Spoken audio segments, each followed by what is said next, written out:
Hey everyone, so today I want to speak about the Soviet Afghan War, one of the most important events in Afghan history. In 1978, the Cold War was still going on, which was the war between the USSR and USA due to a difference in ideology. The USSR supported communism, whilst the USA supported capitalism, meaning these two countries would go against each other in many areas around the world and were at each other's throats constantly, trying to dismantle the other's ideas. The USSR had controlled politics, the military, and the economy in Afghanistan since 1919, but their power was seen most clearly with the formation of the Communist Party, the PDPA. They came into power in Afghanistan in 1978 after taking down the previous leader in a coup. They were essentially a Soviet puppet government, meaning that they were just a government that carried out Soviet orders. However, they refused to be called a socialist government and instead presented themselves as a national democratic party with Islamist ideas. The PDPA government began to put in place lots of different reforms, such as women's rights, banning forced marriage, as well as banning large weddings, which was a traditional thing in Afghanistan. These were not well received as they went against the traditional thoughts of the Afghans, and so people began rebelling against this left-wing PDPA.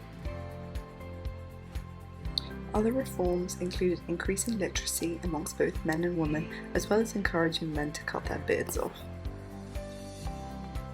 Due to increased tensions, the USSR decided to invade in 1979 to help support the PDPA and allow it to keep its power in Afghanistan. Of course, the USA always keeps a careful eye on everything the USSR was doing, and so began to look at the events that were taking place in 1979. It then decided to put its own forces out on the ground. This is because the USA always had the goal of containing communism. As the USSR began to put more forces into Afghanistan, refugees began to flood into Pakistan to try to escape the violence and chaos that was going on. The USA took advantage of this and began to put its own forces and training camps in Pakistan to train the refugees to become fighters, known as mujahideens. This operation was known as Operation Cyclone, whereby the CIA put millions into developing this new force. In addition to funding the weapons and military training, the USA also created schools whereby they would create the second generation jihad, who would then replace the current fighters. Children would go to these schools and learn to count and write, but in a military form. So the alphabet would represent things such as A for assault rifle, B for bomb, as well as numbers representing the same thing. This would later lead to indoctrination and the idea that war was the only thing that had to be concentrated on. At these schools created by the US, some of the children who eventually grew up would form the group the Taliban, which is a hostile group still in existence.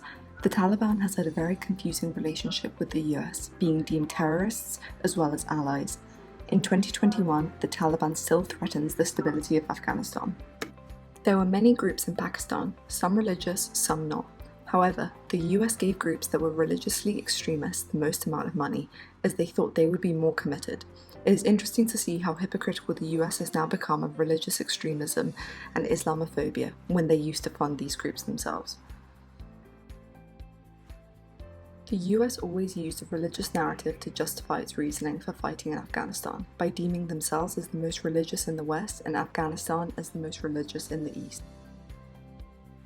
Thankfully, in 1989, Gorbachev, the new leader of the USSR, decided to pull out troops from Afghanistan and thereby end the Soviet Afghan War. In conclusion, the Taliban is still a huge force in Afghanistan, responsible for many violent atrocities and an unstable country. Secondly, the US is happy to fund Islamic extremism when it fits their needs and has even funded groups linked to ISIS. And thirdly, bin Laden was a mujahideen himself and was linked to the US at some point.